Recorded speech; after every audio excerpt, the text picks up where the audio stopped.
Friends, நம்ம விஜய் மல்லி ஸ்டோரியோட upcoming story line எப்படி இருக்க போகுது அப்படின்னு இந்த வீடியோவில் பார்க்க போகிறோம். இப்போ கம்மிங் எபிசோடில் வந்துட்டு கண்டிப்பாக விஜயும் மல்லி சேர்ந்துருவாங்க அப்படிங்கிற மாதிரி தான் கொண்டு போயிட்டுருக்காங்க அப்படின்னு சொல்லலாம். ஏன்னா வந்துட்டு முதல் மல்லி வந்துட்டு விஜய் கண்டிப்பாக வந்து மனசில் வந்து என்னை ஏற்றுப்பார் அப்படிங்கிற மாதிரி தான் நினச்சிட்டு இருந்தாங்க.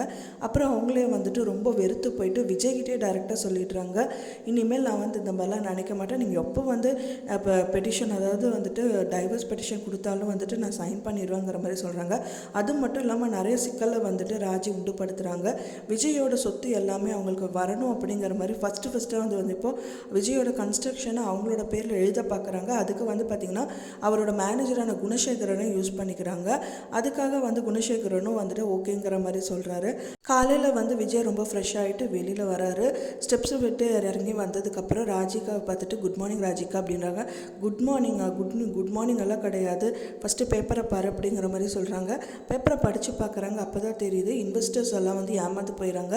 ஏன்னா வந்து விஜய் கன்ஸ்ட்ரக்ஷனில் இன்வெஸ்ட் பண்ணவங்க எல்லாருக்குமே வந்துட்டு போலியான விஷயங்கள் தான் வந்து விஜய் பண்ணி கொடுக்குறாரு அப்படிங்கிற மாதிரி அந்த பேப்பரில் மென்ஷன் பண்ணியிருக்கு. ஸோ அது மட்டும் இல்லாமல் வந்து குணசேகரனும் கால் பண்ணுறாங்க. அவர் என்ன சொல்கிறாரு அப்படின்னா, உடனடியாக ஆஃபீஸ்க்கு கிளம்பி வாங்க சார் அப்படிங்கிற மாதிரி சொல்கிறாங்க. எதுக்கு அப்படின்னு கேட்கும்போது இன்வெஸ்டர் வந்து மீட்டிங் வந்து கண்டக்ட் பண்ணியிருக்காங்க. எது விஷயமான வந்துட்டு நீங்கள் எல்லாமே போலி விஷயங்கள் எல்லாமே பண்ணி கொடுக்குறீங்கன்னு சொல்லிட்டு இமீடியட்டாக மீட்டிங்கை வந்து கண்டக்ட் பண்ண சொல்லியிருக்காங்க அப்படிங்கிற மாதிரி சொல்கிறாங்க. ஸோ அது மட்டும் இல்லாமல் விஜயும் வந்து ஆஃபீஸ்க்கு கிளம்பி போகிறாரு. அங்கே போனதுக்கப்புறமா வந்துட்டு அவர் ரொம்ப ஒரு மாதிரி தள்ளாடிட்டு வந்துட்டுருக்காரு. அவருக்கு வந்து குணசேகரும் பார்த்து வாங்க சார் அப்படிங்கிற மாதிரி சொல்கிறாங்க. அவங்க எல்லாருமே வந்து கான்ஃபரன்ஸை வெயிட் பண்ணிட்டு இருக்காங்க, இன்வெஸ்டர்ஸ் எல்லாமே. அப்போ தான் வந்து என்ன இன்னாராச்சு, நீ விஜய் வரல, சரி வா நம்ம டேபிளுக்கே போகலாம் அப்படிங்கிற மாதிரி முடிவெடுக்கிறாங்க. அப்போ தான் தள்ளாடின நிலமையில் வந்துட்டு விஜய் வந்து அங்கேருந்து வராரு அப்படின்னு சொல்லலாம். ஸோ அதை பார்த்தோன்னே என்னாச்சு இருக்கு அப்படிங்கிற மாதிரி சொல்கிறாங்க. அது மட்டும் இல்லாமல் வீட்டுக்கு போனதுக்கப்புறம் மல்லிகிட்டையும் வந்து சொல்கிறாங்க, மல்லி இதுக்கு எந்த காரணமும் இல்லைக்கா அப்படிங்கிற மாதிரி சொல்கிறாரு.